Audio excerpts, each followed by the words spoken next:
আজকের English word of the day হল GLUT। চলুন একদম সহজ করে জেনে নিই।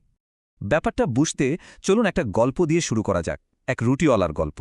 তার দোকানে প্রতিদিন সব রুটি বিক্রি হয়ে যেত। সে তো ছিল মহাখুশি।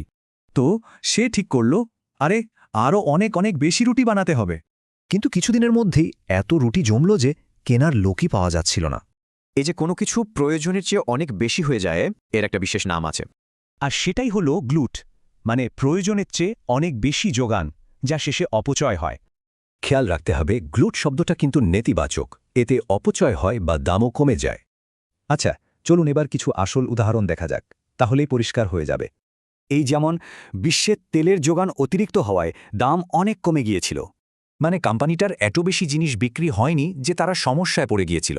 ছুটির মৌসুমের পর দোকানগুলোতে অবিকৃত মালামালের পাহাড় জমে গিয়েছিল।